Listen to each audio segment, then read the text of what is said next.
The Adventures of Ariel, International Neighbors Advanced English Book Club, Ann Arbor, Michigan. A composite story.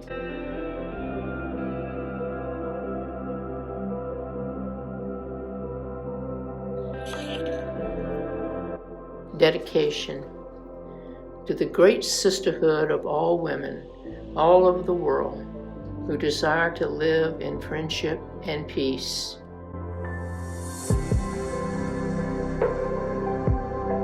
International Neighbors is a private, nonprofit organization of women living in the Ann Arbor, Michigan, USA area. We come together in friendship to share our cultures and to welcome and assist new international women coming to our community. It is a non-political, non-governmental, non-religious organization. We have over 1,000 members and some 40 small groups. For more information, visit our webpage at internationalneighbors.org. July 20th, 2020, Ann Arbor, Michigan. Prologue. Dear reader, our story is a fantasy written by 8 of us, each taking a segment to advance the plot, but none of us knowing how it will look in the end. The setting for our story is in a kingdom far away, in which the king, in his greed, has plundered the land, leaving the people broken in spirit and desperately poor. From a small village where despair has left the people sick and without hope, a young girl is sent out into the world to find her true self. So it is a story of a young girl's courage, and also a story of a love lost and then found, all with magic sprinkled in. Just as a baby comes into the world with DNA from both parents, so our 8 authors brought their cultural and creative DNA, along with their understanding of English as a second language, to the creation of this story. And thus, it is unique in all the world. Once Upon a Time by Virginia. Deep in the forest in a land far away, a mother, weary with age and despair, calls her daughter Ariel from her chores into the hut. Ariel, today it has been 18 cycles of the sun since you were born, and now it is time for you to leave this place. Pick a path in life to follow and find your true self. The mother slowly opens an ancient box that Ariel has never seen before. She takes out a handkerchief embroidered with silver threads and removes 3 gold coins. Even in the dim light of the hut, they glow brilliantly. As Ariel is transfixed on the coins, her mother unties a small heart-shaped locket from her neck, handing it to her daughter.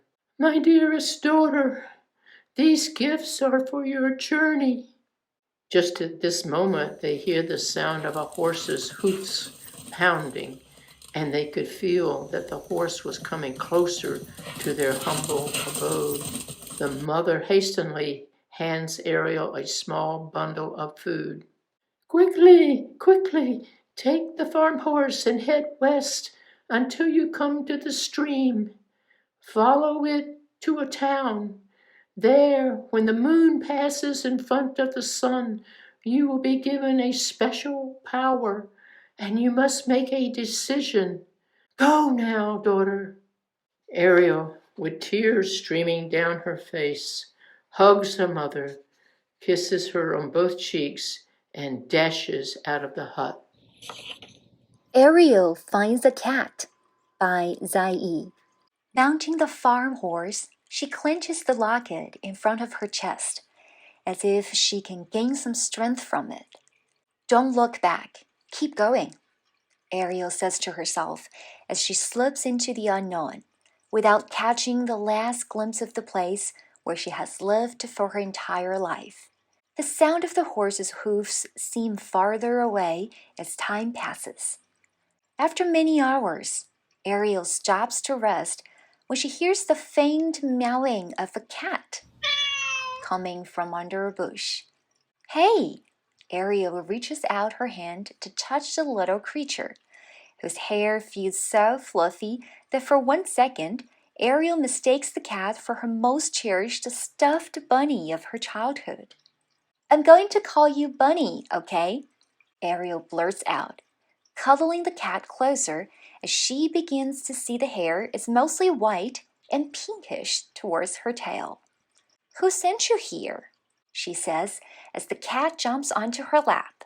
Bunny looks deeply into her eyes and purrs, leaving Ariel not feeling so alone. As sun sets and the skies turn dark, Ariel gradually drifts off to sleep before a new day arrives.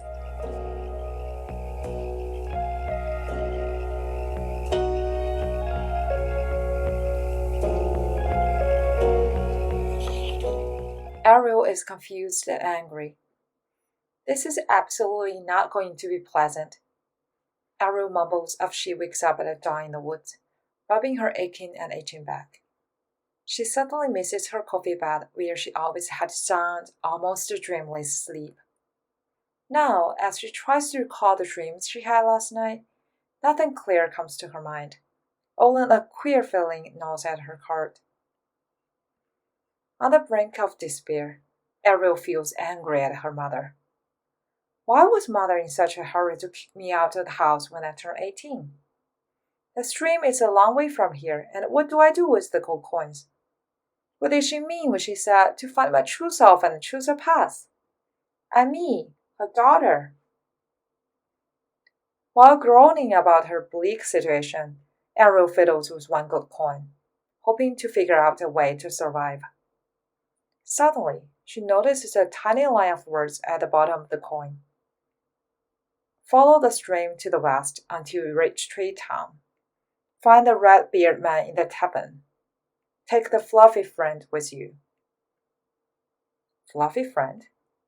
Wait, you got to be kidding me! The cat! Ariel glances over the little soft ball cuddling at her feet, not believing the foretelling she just read. She quickly takes out the other 2 gold coins and scrutinizes them. Nothing. It seems we only have one choice now, Bunny. The Horseman and the Fog by Joan. Ariel looks over her shoulder at the dark forest where she came from last night. The unknown silently staring back at her. She shivers. A chill creeps up her spine. We have to leave, she tells Bunny, but first we must eat something. She opens the bundle that her mother thrusts into her hands before leaving home. There are 10 flat breads and 6 tiny dried fish. She puts a fish on the floor in front of Bunny and starts to eat another one.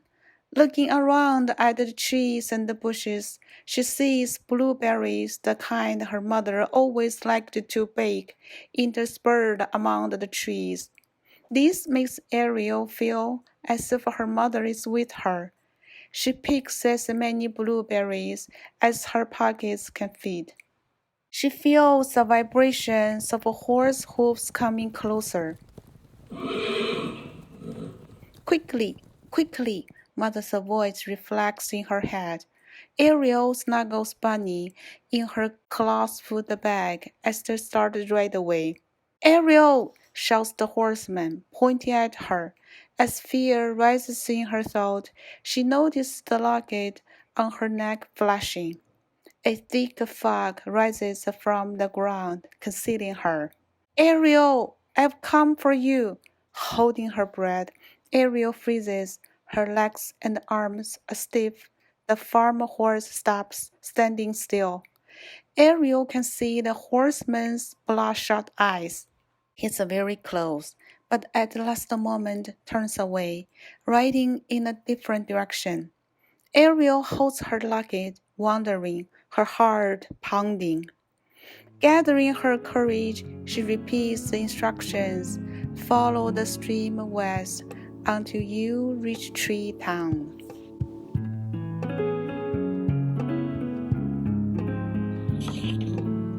A Dream and a Sign by Nana. My lovely daughter, hurry, follow the stream down to the west, get to the tree town, and find the man with a red beard in a tavern. He will help you find who you truly are. Don't forget to take your fluffy friend with you. Ariel, time is ticking. You are the only answer to save my life and our village. I'm dying. Our neighbors are dying. You're our only hope. Please, knowing who you are is a matter of life and death to others. You should know who you are. Who you are. Who you... Ariel awakes with a jolt, puzzling over the dream. I think my mother gave me an important message. Our journey is very important. Bunny looks into Ariel's eyes as if she understood what Ariel said. The farm horse snores and tosses his head. Oh, after our close escape, I'm going to name you Lucky. Lucky, take us to Tree Town. But which way is west? The Locket sparkles as if it was trying to get her attention. Ariel eyes it with wonder. The Locket is a compass. Why did I know that? She mutters. Gallop, Lucky, Ariel urges while she stays focused on the path to Tree Town until they come upon a sign with strange writing by a tree. She's sure it is important to know what it means. Her gut feeling tells her to take out the first coin with a message. However, there is no message except this. Find the red-bearded man in the tavern. Take the fluffy friend with you. Ariel then holds the second coin next to each foreign word. Slowly, letters materialize on the coin. A N Arbor.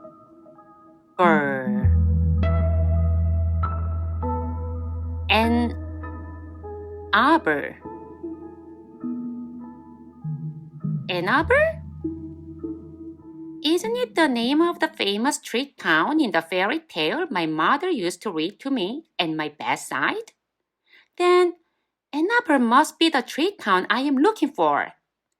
She's so intent on the coin, she does not hear the horseman sneak up behind her. He grabs her arm, but she jerks away, dropping the coin. The Man with the Red Beard by Karen. As the coin falls to the ground, it hits a pile of dirt and creates a dust tornado.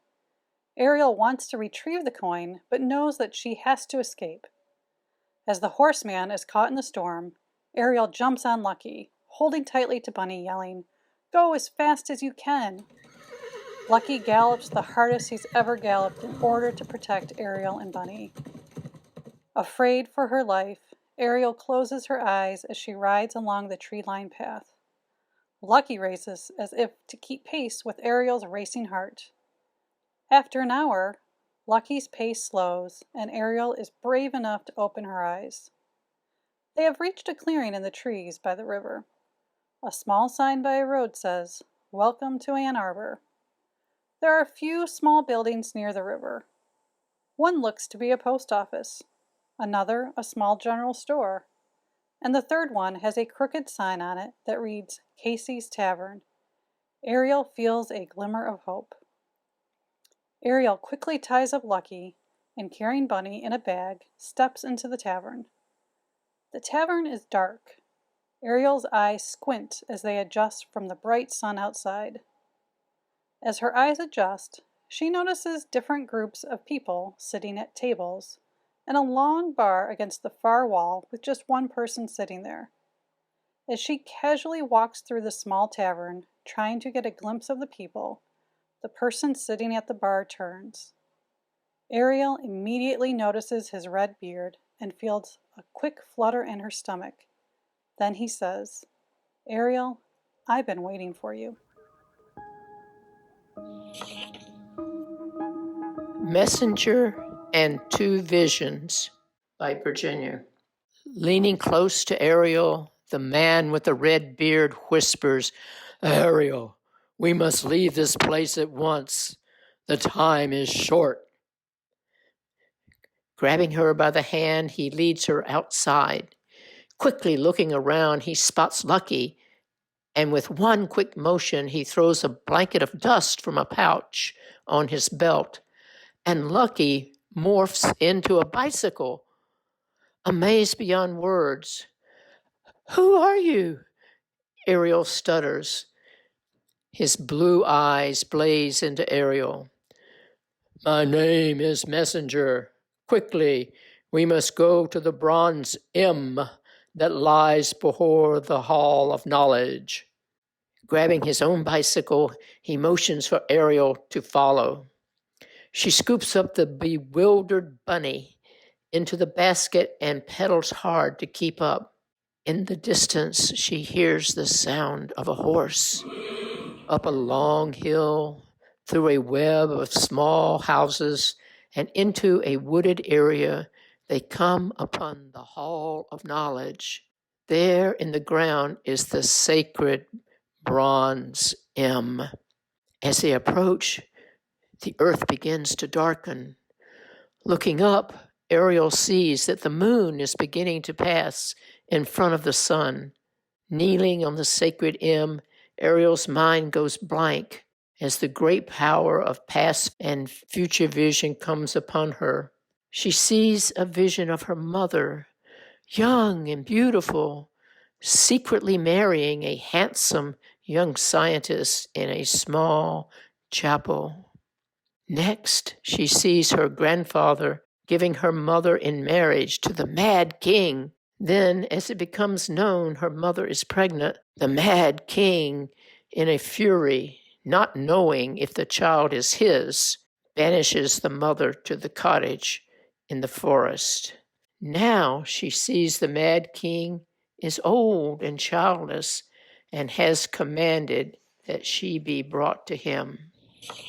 When the past vision fades, she sees a future vision in which she lives in great comfort with lovely clothes and tasty foods, parties and fun every day in a beautiful palace. The vision fades and a second one emerges in which she lives a simple life in harmony with nature, going from place to place with the scientists to bring hope and healing to the villagers across the land. Two visions, two paths. The sky is completely dark now. Ariel feels terror. She remembers her dream that her mother and the villagers are all dying. Her mother's words come to her. "Ariel, you must find your true self." But who am I? Who is my true father? What can I do about the people dying in the village? As the earth regains light from the sun, the visions vanish, and Ariel steps away from the sacred M. She sees that the man with the red beard is fading. The sound of a horse's hoof is pounding in the distance. "Tell me, sir, who is the rider on the horse that is following me? Is he from the Mad King?" Messenger replies, "Yes, Ariel. His name is Greed." And then he disappears. Ariel gently touches her locket as if to seek some direction from it. The locket becomes warm to her touch, and she looks at it. Tiny letters appear on the polished surface. "Find the scientist who will save the people." Ariel knows she must make a decision. A lonely life in the great palace, or with the scientists. But doing what? Where is she going to find the scientists anyway?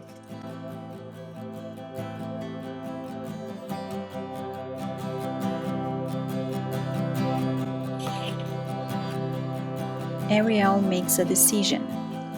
By Aline. Ariel knows the easy answer is to hide or run away from it all. Her head swims, and she feels faint for a moment. This isn't the time to be weak or lose hope, she chides herself. She decides she needs to do the right thing, save her mother and her village. This is the reason she's there. This is her destiny. She can't stop now. She touches the locket again, as if to gain some strength from its warmth. Everything finally makes complete sense in Ariel's mind, and she rides the bike towards the answer. Although she does not know where the scientist is, she remembers a dream that she had many times as a child. In the dream, there is a man who lives in a tiny, humble, and modest home close to a big park, and he beckons her in and offers her tea. Riding her bike, she sees the park, recognizes the tree, the house, and then the man, and he is waiting on his doorstep as if he is expecting her arrival. He invites her in. The man serves a delicious tea to her, saying, "I've been waiting for you for a long time, Ariel. We need to save your mother and the village. Everyone is gravely sick there from despair, hopelessness, and empty lives. You, Ariel, are going to be the key." Ariel is worried. "Who are you? Are you my father?" The man smiles and just says, "Listen to your heart, drink the tea, and we will save the village. Together, I will help you." Ariel finds out who she is by Amu. Ariel is reluctant to drink the tea. She looks into the cup. The tea is a deep burgundy colored liquid. The man, as if to read her thoughts, says, "You can trust me. It is wild raspberry and hibiscus tea." Her mom has a wild raspberry tree in the yard and lots of hibiscus bushes that bloom with vibrant flowers. Is there a connection? Bunny jumps on Ariel's lap, sniffing the tea. Ariel lifts the cup and immediately it vibrates, startling her. Looking into the cup, she sees the small whirlpool appearing in the thick liquid. As she stares at the whirlpool, mesmerized, a very familiar face slowly appears in the whirlpool. The face calls out to her, "Ariel." Ariel jumps in surprise. It is her mother's voice, but sounds young and sweet. She realizes the face is the younger version of her mom, the mother who was once beautiful and happy, bursting with love for the young scientist. "Mom, is that you?" She looks at the man, who is keenly observing her with a smile, yet being thoughtful. "My dear Ariel, you are in the final phase of your journey, and trust the man who offered you the tea. Do as he says." Saying this, the whirlpool and mother's face disappear. She stares at the cup, wondering if she isn't dreaming. But the faint lavender scent fills the room, her mom's favorite essential oil. Ariel looks at the man with some interest and says, "I want to know who you are. Only then I can listen to you."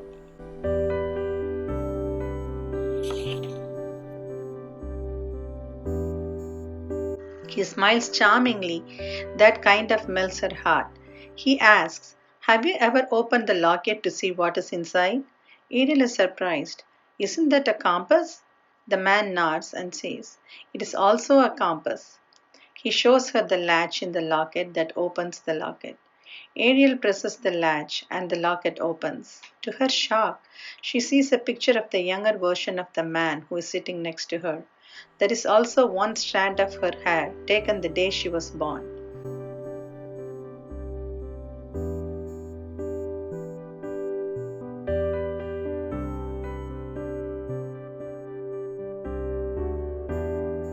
The man says, "Yes, it is me. I gave the locket to your mother 18 years ago when I had to flee. The gold coins, too. I knew one day she may need them, not only for her, but for you and others who live there banished by the Mad King." He abruptly springs to his feet and says, "Come, we don't have time to waste." Ariel looks around her and notices the room is lined with shelves that all have bottles with different colored liquids.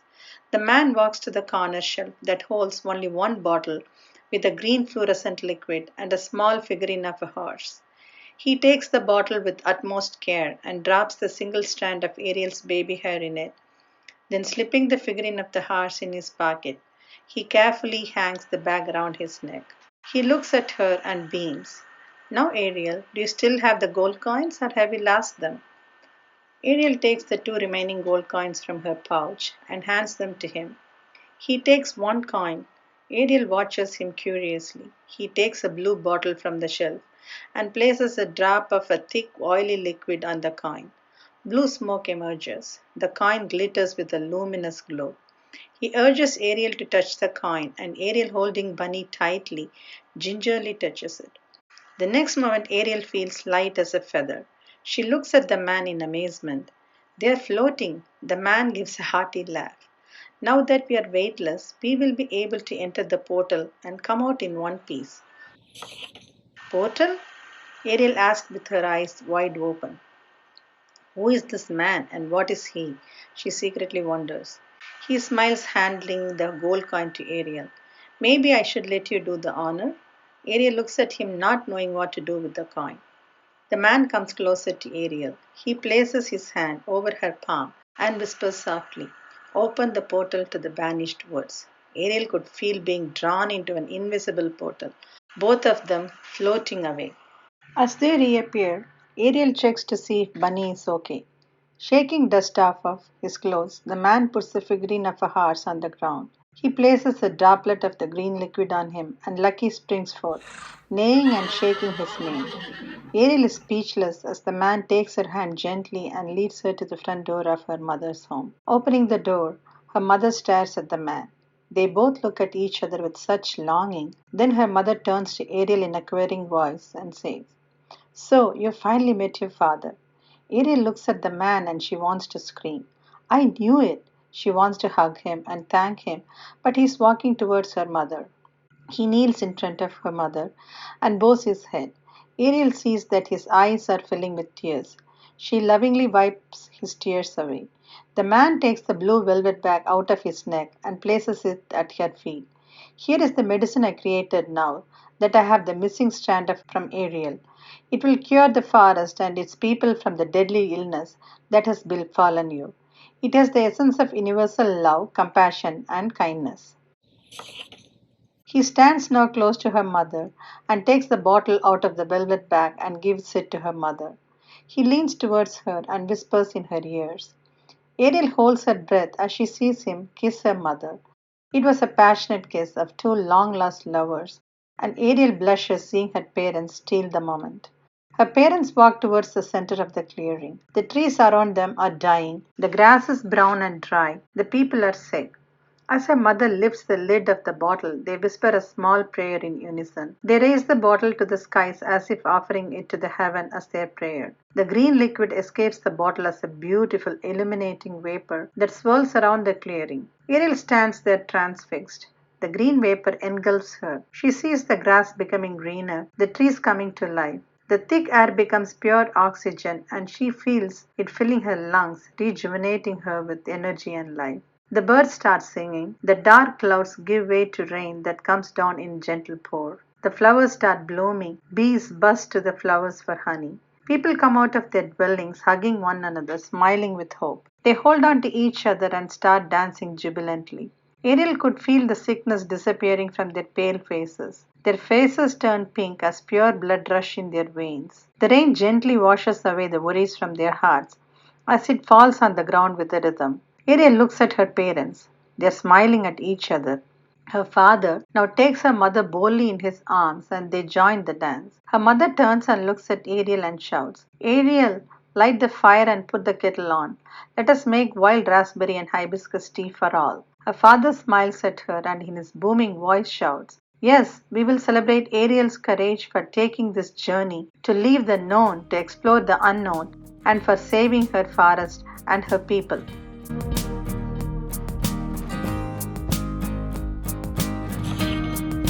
Postscript by Virginia. While the villagers embrace and exude new energy and hope, Ariel notices Lucky standing next to her with Bunny perched on his back. Following Bunny's gaze, she sees the horseman waiting at the edge of the wood, staring intently at them. Seeing him makes her heart skip a beat. At that moment, she feels the last gold coin warming in her pocket. Holding it up to the green luminous vapor, she is startled to see her face on the coin with the words Queen Ariel written below.